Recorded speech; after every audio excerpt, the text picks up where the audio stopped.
छोटे से गांव में, जो एक पुरस्कार जंगल के किनारे वाक़ था, एक मासूम दिल वाली लड़की रहती थी। सब उसे प्यार से वासिया कहकर पुकारते थे। इसकी लंबी भूरी चमकदार और रोशन आंखों में एक खास बात थी, लेकिन इसकी जिंदगी आसान नहीं थी। अपने वालिद की वफात के बाद वो अपनी सख्त दिल सौतेली माँ की देखभाल में थी, जो हमेशा उसकी जिंदगी को मुश्किल बनाने की कोशिश करती थी। एक दिन जब घर की मोमबत्तियां खत्म हो गई, सौतेली माँ ने वासिया को हुक्म दिया, जंगल में बाबा आगा के पास जाओ और इससे रोशनी लेकर आओ।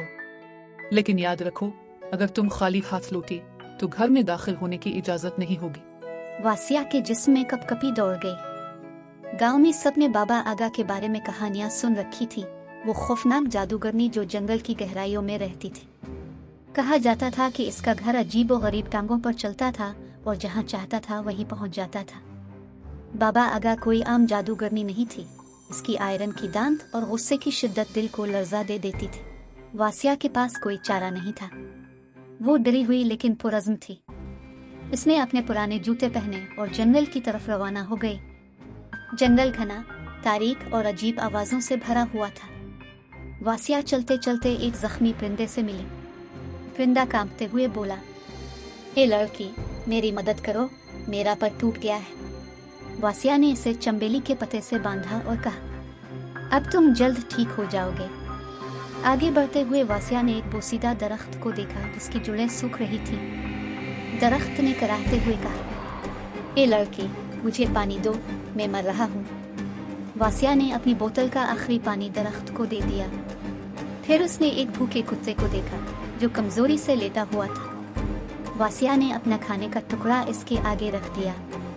कुत्ता दम हिलाते हुए बोला, तुमने बहुत बड़ी नेकी की, जरूरत पड़ने पर मुझे याद करना। आखिरकार वासिया बाबा आगा की झोंपड़ी तक पहुंच गई। झोंपड़ी खुद ब खुद घूमने लगी और एक खौफनाक आवाज आई, कौन है जो मेरे दरवाजे पर आया है? वासिया ने हिम्मत जमा करके कहा, मैं रोशनी लेने आई हूँ, ये बाबा आगा। बाबा आगा अपनी झाड़ों पर ओढ़ते हुए बाहर निकले। इसके लोहे के दांत चमक रहे थे और आंखों में अजीब सी चमक थी। रोशनी ऐसे ही नहीं मरती। तुम्हें मेरे 3 काम पूरे करने होंगे। अगर तुम नाकाम हुई तो तुम्हारा अंजाम अच्छा नहीं होगा। बाबा आगा ने वासिया को एक बड़े मैदान में भेजा जहां हजारों दाने बिखरे पड़े थे। सूरज गुरूब होने से पहले गंदुम और मकई के दाने अलग करो। वासिया घबरा गई, लेकिन इसी वक्त जख्मी परिंदा आया और उसने अपने साथियों की मदद से दाने अलग कर दिए। सूरज गुरूब होने से पहले काम मुकम्मल हो गया। बाबा आगा हैरान रह गई। अगले दिन बाबा आगा ने वासिया से कहा, मेरा बाग जादुई है, इसे दिन के इख्तिताम तक साफ और सरसब्ज कर दो। वासिया फिर से परेशान हो गई, लेकिन बोसीदा दरख्त ने अपनी जड़ों को हिलाकर बाग को साफ कर दिया और इसे पानी से भर दिया। बाग पहले से भी खूबसूरत हो गया।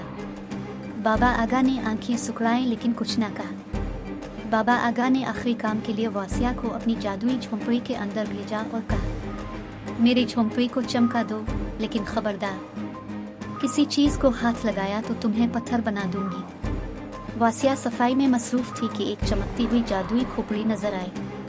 इसे लगता था कि यही वो रोशनी है जिसके लिए वो आई थी। जब बाबा आगा ने इसे बाहर बुलाया तो वो सोच में पड़ गई। इसी वक्त भूखा कुत्ता आया और कहा, ये खोपड़ी तुम्हारी है, बस उसे चुपके से ले जाओ। वासिया ने खोपड़ी उठाई और भाग निकली। बाबा आगा पीछे से चलाई, तुमने मेरी चीज चराई, रुक जाओ।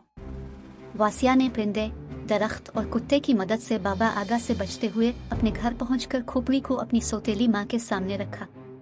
खोपड़ी से ऐसी रोशनी निकली कि सौतेली माँ खुद ही भस्म हो गई। वासिया आजाद हो गई और अपनी अक्ल, नेकी और हिम्मत के बिलबोते पर अपनी जिंदगी को खुशहाल बनाया।